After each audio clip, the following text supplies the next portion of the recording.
nuestra serie de grandes personajes históricos contemporáneos, vamos a empezar con uno de los personajes más importantes, cuyo legado es más poderoso y es un personaje que todavía está por descubrir. Hay mucho más que decir, preguntar, hacer e investigar de ella. María Cano.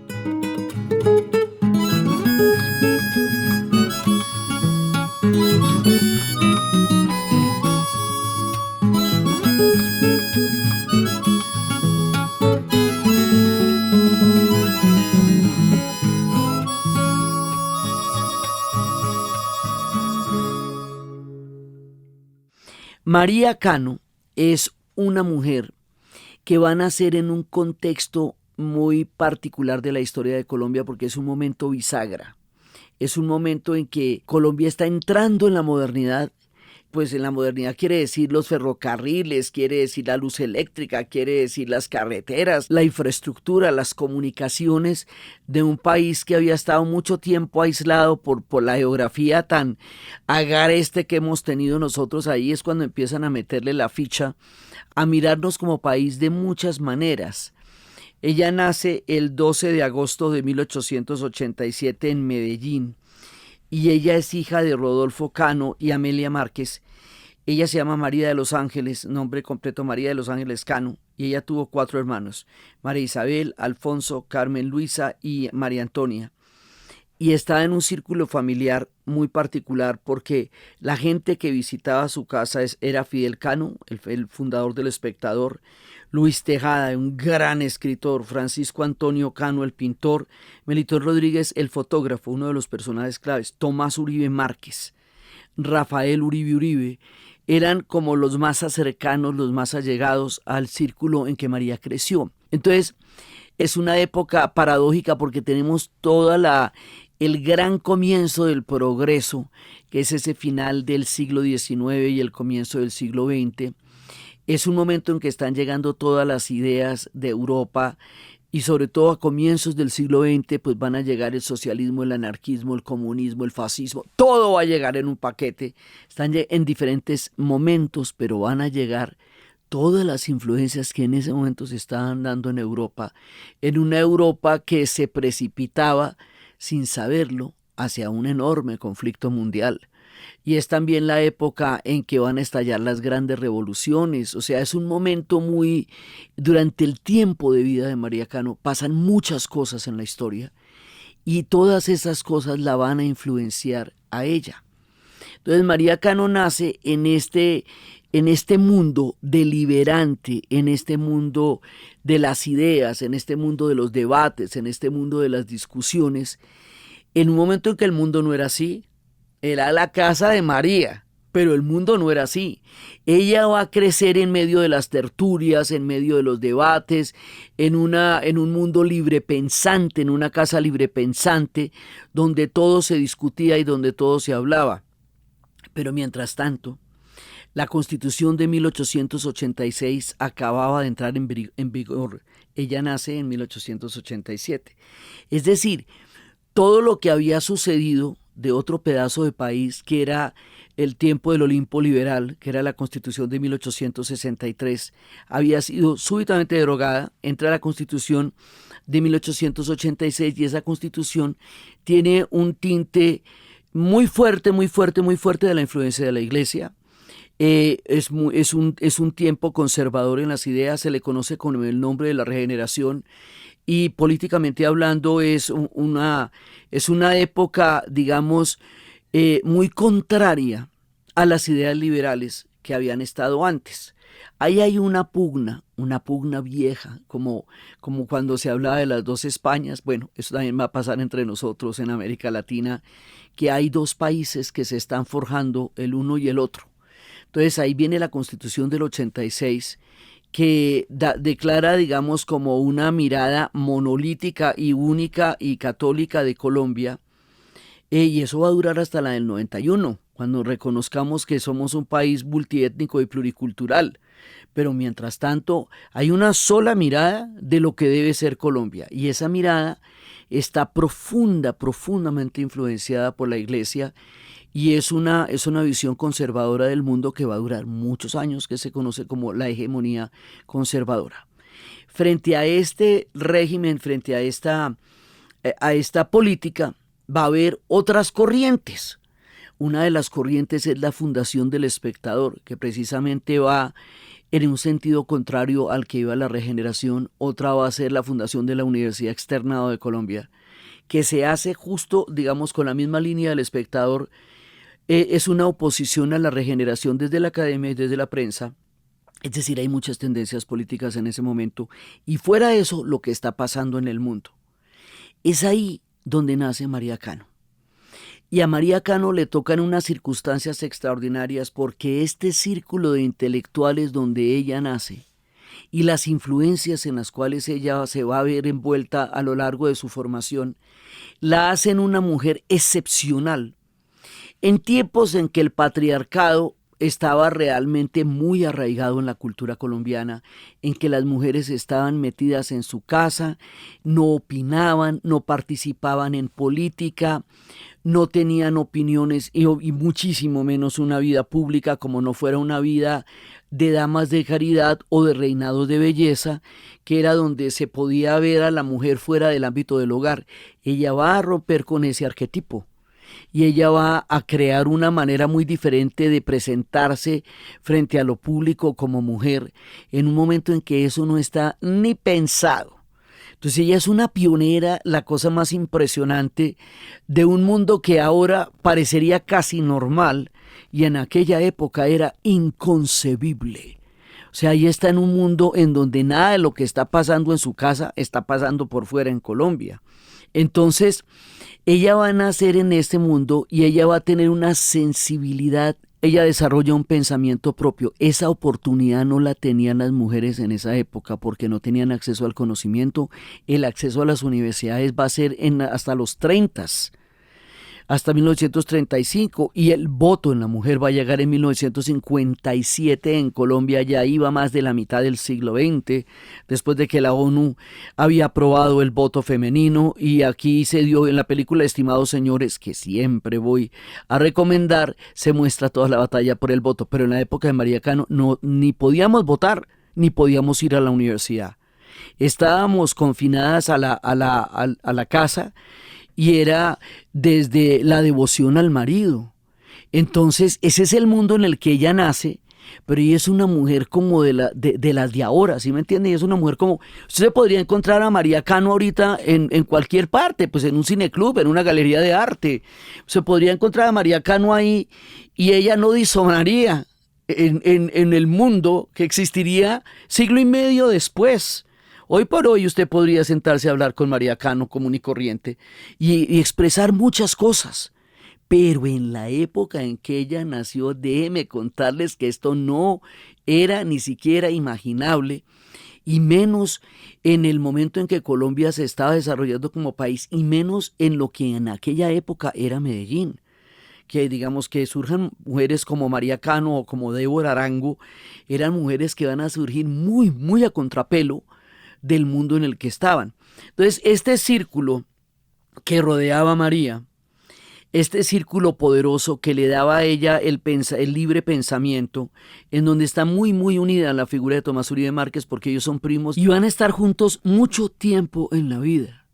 Después Tomás Uribe Márquez se va a mudar a Bogotá, se va a casar con Enriqueta Jiménez y va a tener 2 hijos, María Tila Uribe y Tomás Uribe.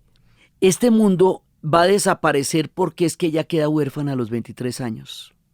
Y cuando ella queda huérfana a los 23 años, ella se queda viviendo con las hermanas, pero digamos pierde toda la red de apoyo que este mundo va a constituir en la formación de María. El reloj se ha dañado, pero el hambre despierta. Son las 6 y en la puerta oigo a un hombre gritar: vendo leche sin agua, vendo miel, vendo pan, y dinero no hay. Por eso salgo siempre a caminar en busca de una flor para mascar, pensando a la vuelta de la tarde, el trabajo con que sueño ya es verdad, y recorro el camino, reconozco al mendigo, siento que vive en mí, como el sol sobre el trigo, el sencillo estribillo que una vez aprendí. Y yo camino y no termino, y yo camino y no termino, seré yo al fin, pues el camino no tiene fin. En ese mundo intelectual había dos tendencias importantes. Es toda la tendencia deliberante, política, de cuestionamiento, también científica, pero también había una influencia poderosa del pensamiento esotérico, que también se estaba dando en Europa. En Europa los grandes revolucionarios también tenían mucha comunicación con el espiritismo. Entonces, esta mezcla del esoterismo, del espiritismo, del esoterismo, que llevado a Colombia también tiene todo el pensamiento mágico de las huacas, de todo el mundo que nosotros tenemos, que son otras formas de realidad, otras formas de existencia, otras formas de otros universos paralelos en los que vivimos aquí en América Latina. Entonces llegan estas ideas y se juntan con nuestros universos paralelos, que son del pensamiento mágico, y eso también es una parte de lo que va a influenciar a María. María es el crisol de todas las influencias, pero ella es ella misma, y ella va a crear su propia idea del mundo, su propio pensamiento y su propio curso de acción. Y eso es una cosa que era verdaderamente muy difícil de hacer en esa época. María se va sensibilizando, no solamente con las ideas, sino con la vida cotidiana de la gente. Ella traslada ese mundo de las ideas y de los debates a cómo viven las personas de verdad. Entonces ella venía de un germen de rebeldía, su padre había sido destituido como pedagogo por encarnar las ideas del liberalismo. Venía ya, digamos, todos ahí tenían una forma de rebeldía contra el régimen imperante, en el sentido en que, por ejemplo, Fidel Cano pues funda El Espectador en una dirección completamente contraria a la que era el espíritu en ese momento de la regeneración. Entonces, como es la época en que Colombia se está industrializando, y particularmente Medellín, pues empiezan a aparecer agentes históricos que antes no existían: el proletariado, los obreros, porque pues vienen con la industrialización. En esa época aparecen movimientos de obreros y de obreras, y una de ellas era Betsabe Espinal. Y al mismo tiempo, esto es un país bastante rural, entonces hay un campesinado grande y hay una situación de marginalidad y de pobreza grande en ese momento en que Colombia se está modernizando. Esto va para toda América Latina, pero eso es, digamos, en el momento en que Colombia se está modernizando. Y María Cano empieza a escribir. Ella va a empezar a colaborar en publicaciones liberales como la revista Cirano, El Correo Liberal. Ella empieza a trabajar con escritoras como María Isman y Fita Uribe, y ella empieza un movimiento literario femenino. Y ella impulsa la creación, en marzo de 1924, ella impulsa la creación de una biblioteca popular gratuita, y ahí ella empieza a hacer jornadas de lectura. Entonces lo que va a hacer ella es ir a leer a las bibliotecas, a los barrios, a todas partes, y empieza a descubrir y a construir el trabajo comunitario a partir de la literatura y a partir de la lectura y a partir de todo lo que ella ha aprendido en su bagaje intelectual antes de eso. Entonces ella, poco a poco, en la medida en que se va sensibilizando con lo social, en la medida que va entrando en la vida cotidiana de la gente de carne y hueso, empieza a hacerse solidaria con las condiciones tan difíciles que vivía mucha gente en ese momento.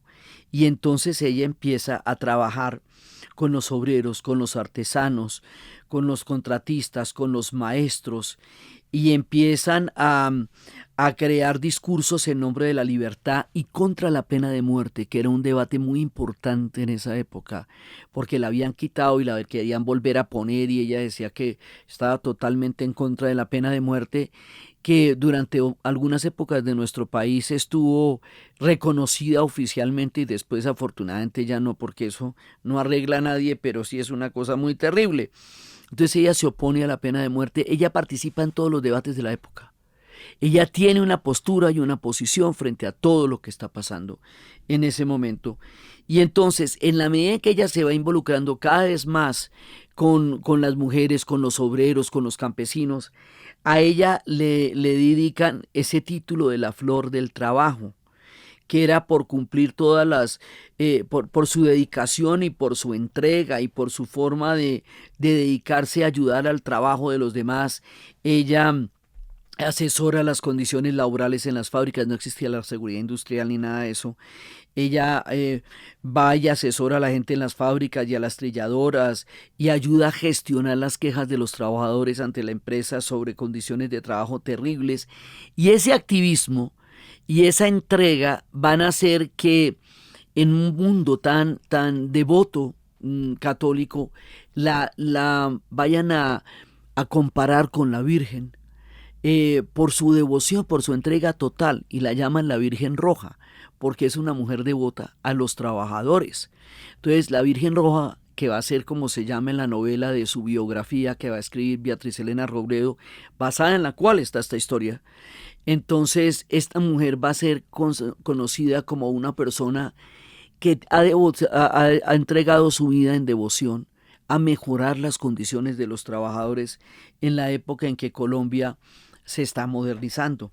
Entonces ella va pasando, digamos, de las tertulias, de todo lo que eran las tertulias y los debates, que ya era un espacio bastante progresista y complejo en esa época, que no era, que hubiera mujeres en las tertulias y tertulias femeninas no era nada común ni frecuente en esa época.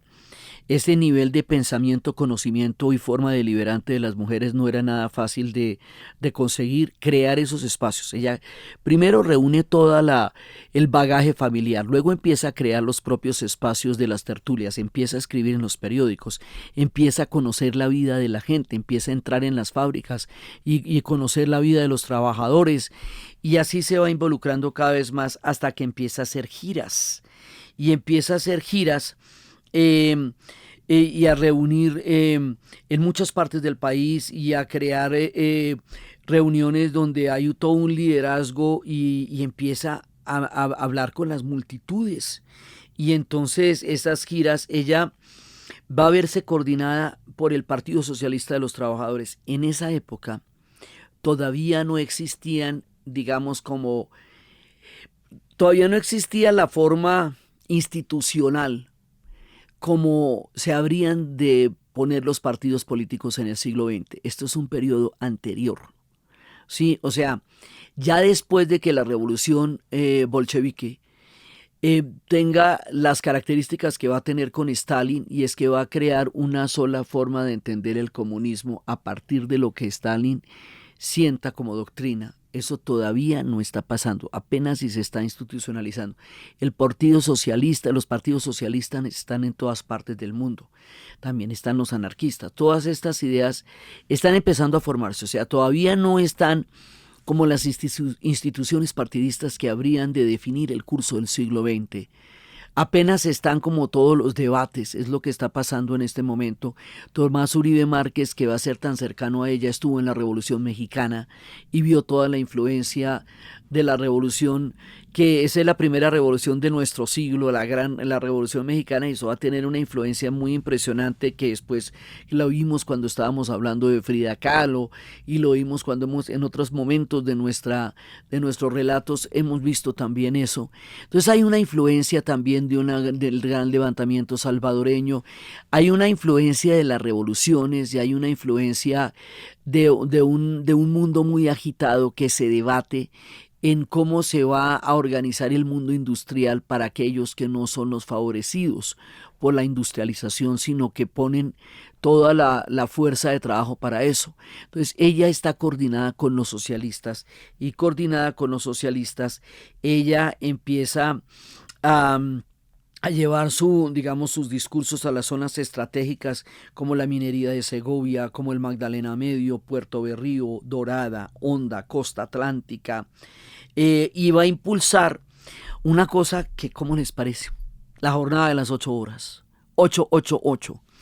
Ya había habido una historia de muertos en Chicago por una jornada para pedir 8 horas para trabajar, 8 horas para vivir y 8 horas para dormir, porque las jornadas eran de 20 y de 16 horas y la gente moría en las fábricas sin tener vacaciones, sin tener festivos, sin tener fines de semana, sin tener seguridad industrial. Todo eso se tuvo que construir y se construyó de manera tremenda. Entonces los trabajadores de Chicago hicieron una huelga por las 8 horas, los mataron, fueron los mártires de Chicago, y aquello ocurrió un 1 de mayo, motivo por el cual el 1 de mayo es el Día Internacional del Trabajo, por los 888 de Chicago. Bueno, pues eso mismo dijo María, que hubiera jornadas de 8 horas. O sea, María estaba tomando las influencias de los debates que se estaban dando en el mundo y trayéndolos acá. Entonces ella habló de las jornadas de 8 horas, habló contra la pena de muerte, y ella hacía unos discursos que inspiraban, que movilizaban, y tenía una capacidad de comunicarse con la gente absolutamente impresionante. En 1926 participó en la organización del Tercer Congreso Nacional Obrero, que integraba el Partido Socialista Revolucionario, que, como le digo, todo esto se está formando. En este momento son momentos en que muchas de las tendencias que habrían de dominar el siglo XX estaban germinando en ese momento, pero todavía no tendrían la contundencia que habrían de tener después. Colombia, patria querida, verdad que tienes grandeza, no te han podido acabar tanta rapiña y torpeza, pero lo que más me duele es un pueblo sin vergüenza. Ya volverán los comicios, con ellos quien lo convenza, que al fin padres salvadores nos mandó la providencia, y son los mismos con las mismas chanchullos, serrucho, influencias. ¿Qué más, qué más, qué más quieren los señores? ¿Qué más, qué más, qué más quieren los señores? Dirigentes y conductores del pueblo, benefactores, representantes y senadores, liberales, conservadores, y también hay de otros sabores. Que el pueblo se muera de hambre ante sus benefactores, que el pueblo se muera de hambre. ¿Qué más quieren los señores? ¿Qué más, qué más, qué más? Entonces, pues ella estaba en lo suyo. Y estaba, ya para ese momento había recorrido medio país y era, como te digo, la flor del trabajo, y era una mujer por la cual la gente sentía una gran devoción, y se había abierto estos espacios que no eran posibles para las mujeres en esa época, y que ella se abrió y nos abrió a nosotras, y que nosotras podemos pensar de esta manera en el siglo XIX porque existió María Cano y nos dio un testimonio de que eso era posible, y hizo una transformación de la imagen de la mujer en lo público, porque, como les digo, solamente eran reinas de belleza o damas de la caridad, con todo el concepto de la caridad como ayuda. Entonces dice, sí, todo eso está bien, pero no es la única manera en que nosotros nos podemos relacionar con la ayuda a los demás y con el espacio público. Lo podemos hacer también a través de mirar las condiciones de los trabajadores y las trabajadoras y buscar cómo mejorar condiciones que eran extremadamente terribles, desiguales y desventajosas, porque todo lo que hoy existe, los dominicales, los festivos, los fines de semana, las vacaciones, la reglamentación de la jornada, eso no existía en esa época. En el mundo entero se tuvo que conquistar.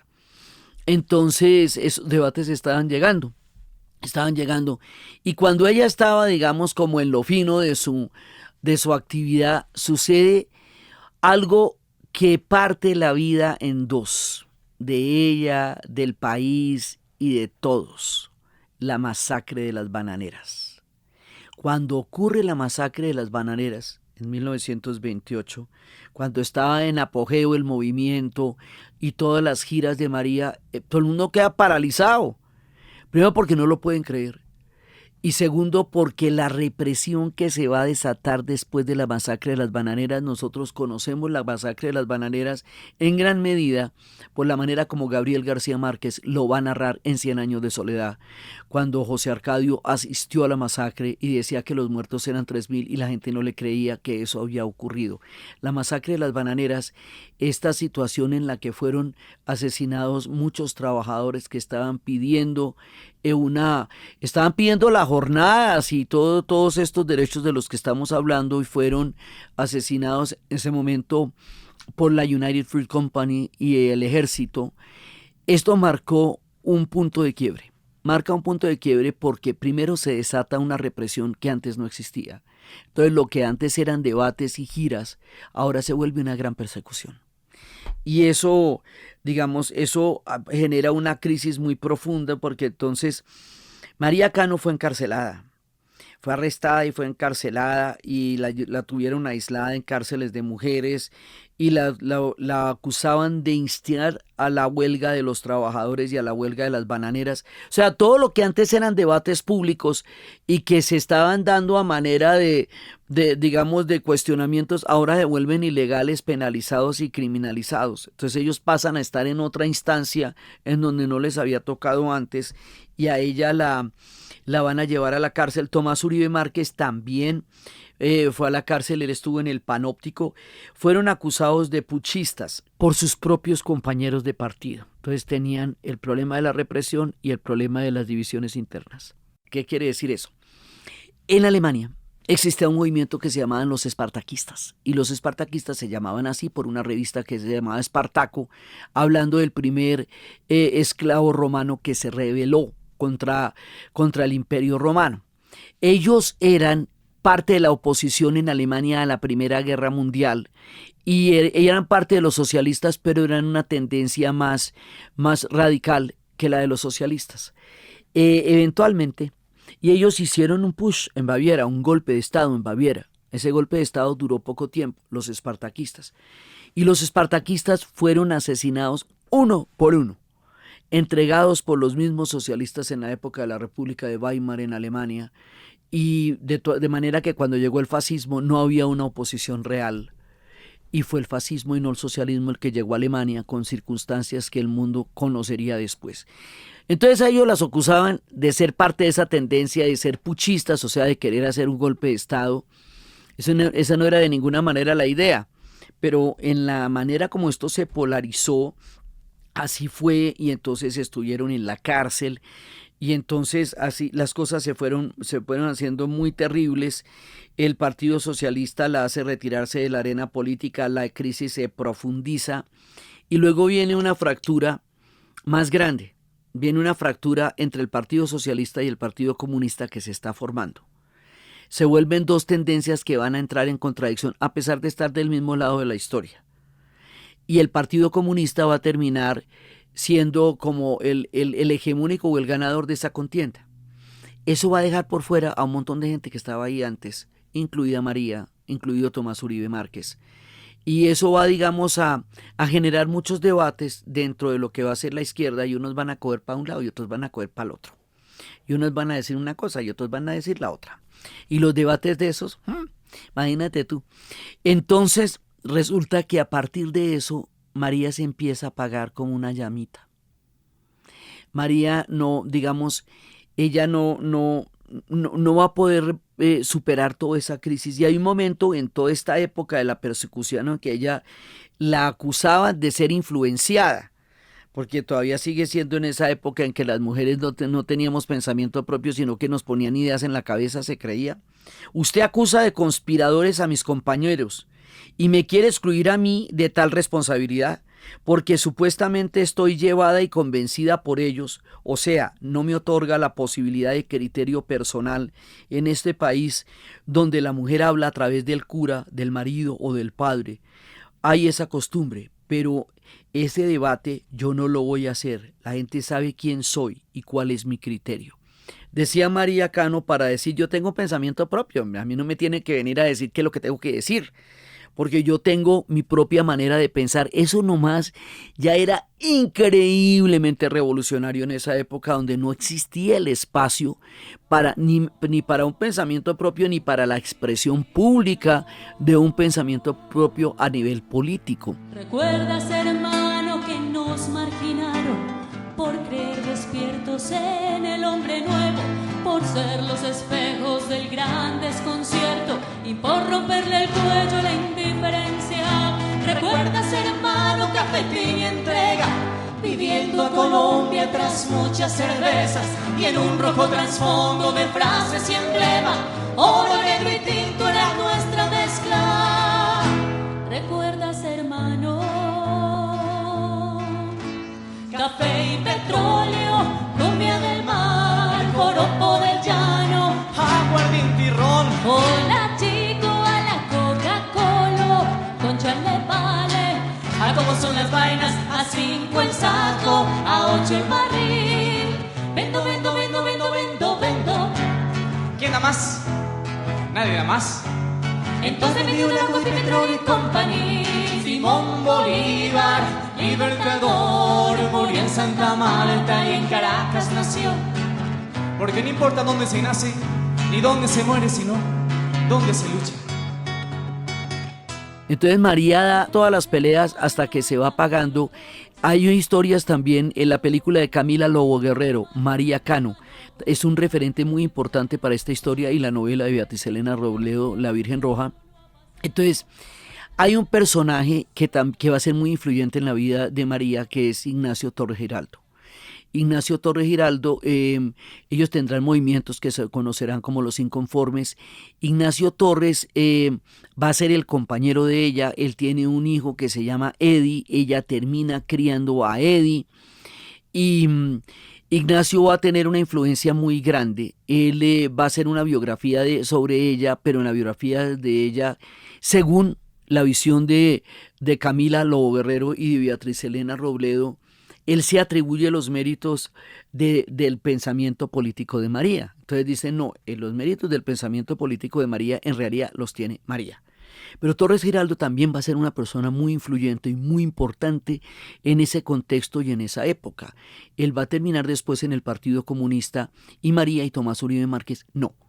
Entonces, en todas estas vaivenes de la historia y en ese momento en que lo que les digo se está formando todo lo que serían después los partidos políticos y todo eso, en esta primera parte del siglo, después de eso María se va apagando poco a poco y en los últimos años de su vida María termina encerrada y se va de la vida pública. Tomás Uribe Márquez también termina enajenándose de la vida pública. Y empiezan a pasar cosas muy impresionantes porque va a haber muchos movimientos todavía. Ella estuvo vinculada a la imprenta departamental de Antioquia, pero poco a poco ella se va quedando atrás. Vienen los movimientos de las sufragistas. Ella, acuérdese que nosotros es muy tarde cuando vamos a poder votar frente a todo lo que estaba pasando. En 1945 el movimiento de las mujeres sufragistas le rinde un homenaje muy grande a María en la ciudad natal y marca la última intervención pública que ella tuvo en el 45. Y pronunció uno de los últimos discursos, un discurso muy propio de la época, cuando recién había terminado la Segunda Guerra Mundial y venían nuevos horizontes. Entonces decía, un mundo surge hoy en la epopeya de la libertad nutrida con sangre, con llanto y con tortura. Hay un deber de responder al llamado de la historia. Tenemos que hacer que Colombia responda. Cada vez son más amplios los horizontes de libertad, de justicia y de paz. Hoy como ayer soy soldado del mundo. María Cano, 1945. Entonces lo que pasa con María Cano también es que ella dejó muchos artículos Su pensamiento está escrito en muchas partes, está escrito en muchos periódicos, pero la labor de recopilar todo ese pensamiento y poder comprender de una manera mucho más profunda todo lo que ella dijo está por hacerse. Eso todavía falta que se reconstruya. Ese fue el último discurso que ella dio. Después ella va a tener otro tipo de reconocimientos en vida, como lo de la Flor del Trabajo. Y ella, después del 54, ya para ese momento ella está retirada en el silencio absoluto. Las mujeres obtenemos finalmente el voto, el derecho al voto en Colombia en medio de una constituyente, en medio de una dictadura, en la dictadura de Rojas Pinilla, y después va a haber una constituyente y en la constituyente se metió el derecho al voto y finalmente se logró aprobar después de una lucha infinita, que es la que le digo, estimados señores, que van a ser Esmeralda Arboleda y Josefina Valencia, entre otras muchas, pero pues a las que hay que darles todo su crédito, porque si no, no podríamos ni votar y yo no podría estarles echando este cuento en este podcast aquí, si todo eso no hubiera pasado. O sea, sin María Cano, sin las sufragistas, sin todo lo que pasamos, no podríamos ni siquiera tener este podcast y yo no les podría estar ni siquiera echando el cuento de María Cano, porque estaríamos todavía en una situación de confinamiento público, de un confinamiento respecto de la vida pública y de la vida intelectual. Entonces ella se retira y en ese retiro hay mucho misterio. O sea, ¿qué pasó con el alma de María? ¿Cómo fue que María se fue sintiendo abandonada por la historia que ella misma protagonizó? ¿Qué papel tuvieron todas esas luchas internas entre los diferentes movimientos? El papel de la represión tan aterradora que surgió después de las bananeras. ¿Cómo fue que ella se encierra con Torres Giraldo y ella no vuelve a salir a la vida pública? Entonces ahí hay una cantidad de misterios de la influencia que él pudo tener en ella en los años de encierro y la influencia que pudieron tener los dos en los años de las giras. Hay una gran cantidad de misterios en la manera como María se va escondiendo, se va alejando del mundo después de haber sido la Flor del Trabajo y la Virgen Roja. Pero mientras lo hizo, ella deja una gran cantidad de influencias. Somos pueblo, somos alma, somos nido, somos canto, somos danza, somos ríos, somos los colores del legado de un país. Somos sueños que se plasman con la tinta de vivir. Somos quienes redescubren los sentidos, el tejido que conecta los caminos. Somos los que no callamos y la injusticia se da. Somos fuerza, somos aire, somos pies. Somos artistas, no terroristas. Somos ríos que transitan transformando lo que ves. Somos artistas, no terroristas. Somos ríos que transitan transformando lo que ves.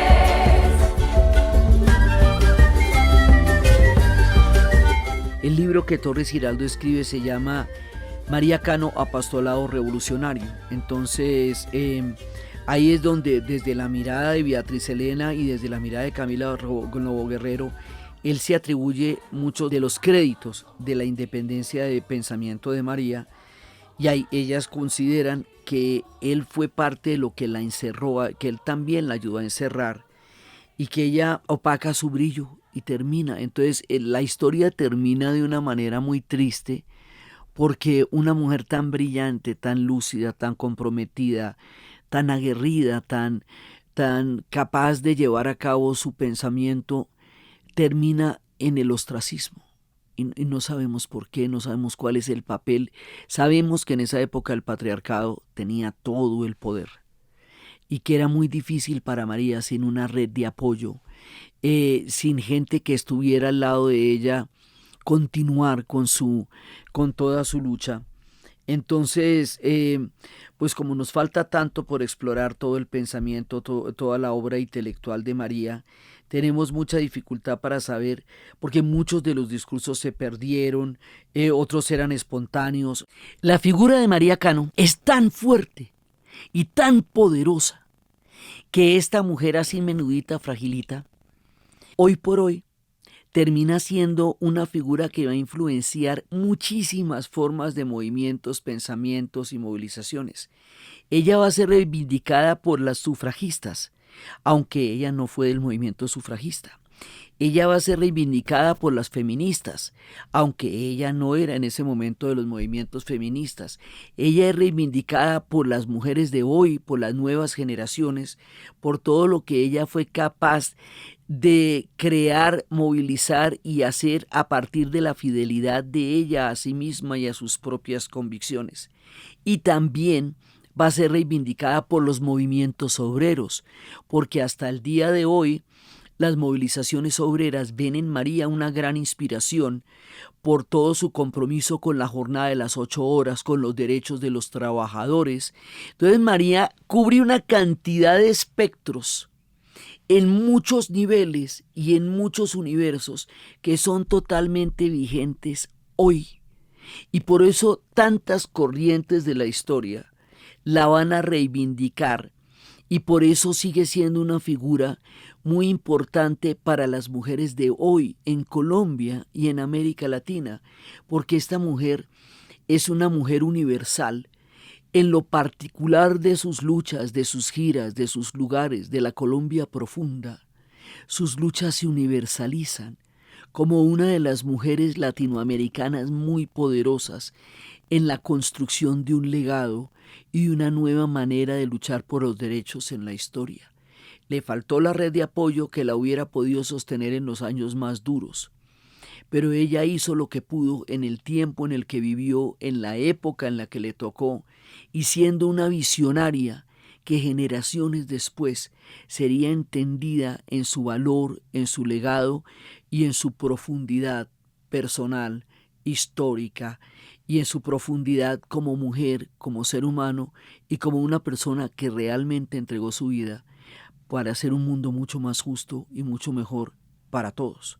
Por eso es tan importante hablar de un personaje como María Cano y tomarla de carne y hueso, pero también en su dimensión histórica y en su dimensión de vigencia en el tiempo actual y en los días que estamos viviendo ahora. Todo esto que estamos contando es legado de María. El legado de todo lo que María luchó, pensó, creó, dijo. Es una mujer sumamente relevante en nuestras épocas actuales, porque para comprender mucho de lo que hoy somos, de los derechos que hoy disfrutamos y de las formas en las que podemos vivir, hay que entender quién fue María Cano. Hay que leerla, hay que conocerla, hay que estudiarla, porque María Cano es un personaje fundamental en nuestra visión del mundo y en la Colombia que hoy somos y en la Colombia que las mujeres podemos vivir y tener gracias a lo que ella vivió. Ella logra sacar lo mejor de todos los mundos. Ella logra absorber toda la capacidad de debate, de tertulia, de conocimiento de su crianza.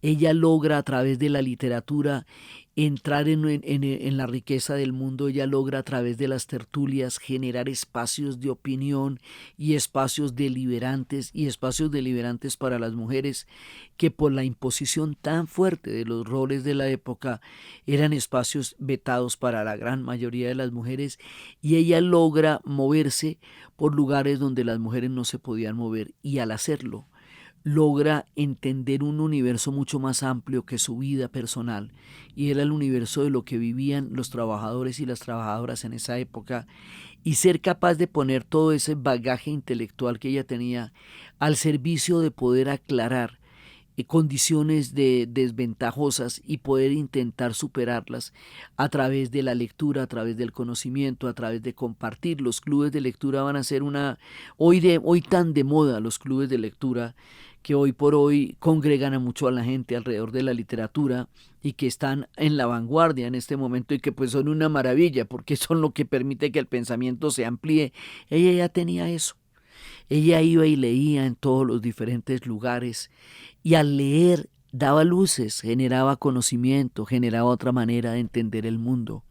Entonces María es un personaje propio, interesante, poderoso, fantástico, que es capaz de transformar el universo donde nació que es capaz de ver un mundo que apenas se estaba formando y tener una claridad sobre una cantidad de cosas que en ese momento no eran claras y que después se convertirían en formas de entender lo femenino o en formas de entender los derechos de los trabajadores o en formas de entender lo que significaba el derecho de la gente a disentir, a asociarse, a debatir en muchos niveles, en muchas instancias, desde las instancias literarias, de tertulia, de debate, de movilizaciones, de formas distintas de entender la figura de lo femenino, en muchos universos paralelos habitó María.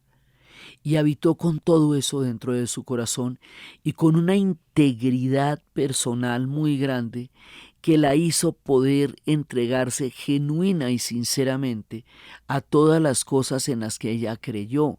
Además, uno imaginarse una mujer de esa época, de una contextura más bien frágil como la que ella tenía, con sus vestiditos de la época, moviendo el mundo con sus discursos en un país que estaba empezando a entrar en la modernidad y donde estaban empezando a llegar las ideas de un mundo convulsionado que se debatía entre muchas formas de concebir el mundo y la sociedad.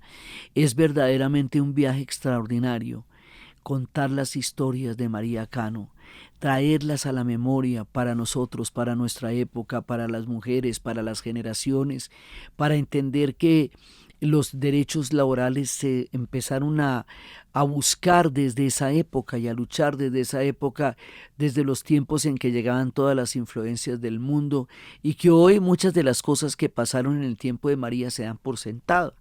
Todo el mundo le parece normal porque vivimos en un mundo donde todo eso de una u otra manera llegó a sentarse en la cultura. Hoy para las mujeres tener todo tipo de debates y de pensamiento público, pues es la esfera en la que estamos montadas. Sí, cuando yo entro a ser analista de la radio, no paga nada. Sí, pero es un montón de gente, tuvo que hacer muchos esfuerzos para que yo pudiera llegar y pudiéramos estar en el podcast, en el periodismo, en los debates, en la literatura, digamos, todos los espacios intelectuales que tenemos nosotras en este momento de nuestra historia, se los debemos a María Cano en una gran medida, porque ella abrió esa trocha y ella fue la pionera y fue la pionera también de muchísimas de las historias de los trabajadores y de las mujeres de esa época. Y fue una mujer que desde una sensibilidad profunda y una capacidad y una fuerza de acción dejó una huella muy grande en el mundo en el que ella vivió y luego desapareció en un silencio que sigue siendo para nosotros un misterio, pero es un personaje entrañable, real, de carne y hueso, una mujer sensible que amó, que vivió, que creyó y que transformó el mundo donde nació, entendiendo todas las influencias que la rodeaban y dándonos una perspectiva de país y de mujer que no existía antes de que existiera la figura de María Cano, la flor del trabajo, la Virgen Roja, la mujer que nos dio tantas luces sobre las posibilidades del universo, de los cambios y de las diferentes interacciones entre el pensamiento, las ideas, la capacidad de vivir en horizontes que se pudieran ampliar a partir de la lectura, del debate, de la práctica y de la fidelidad total a sí mismo. Por eso hemos traído para empezar la serie a un personaje tan importante y tan poderoso como María Cano. De mujeres hablaremos también de Maribel Moreno y hablaremos de Doris Salcedo. Cada una de ellas mujeres que han abierto espacios increíbles. Y hablaremos de Orlando Falsborda y hablaremos de nuestro muy amado Jaime Garzón en esta serie de personajes que definen muchas de las posibilidades que hoy tenemos y que gracias a ellos podemos existir y vivir y ver. Entonces, desde los espacios de las mujeres que abrieron caminos en la historia, de la sensibilidad de María, de su forma de entregarse a su pensamiento y a la gente y a los demás, de la lectura, de la literatura, de los debates, del círculo donde ella creció, del mundo que ella transformó y del último silencio donde se apagó sin que nosotros supiéramos qué terminaba de pasar en el alma de una mujer tan grande que nos abrió tantos caminos a todas. en la narración de Diana Uribe. Y para ustedes, feliz día, cualquier día que ese sea.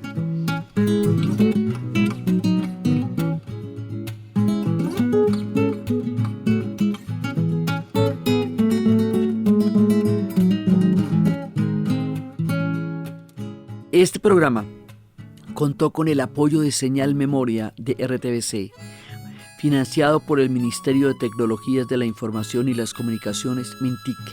Control técnico, Miguel Ángel Rodríguez.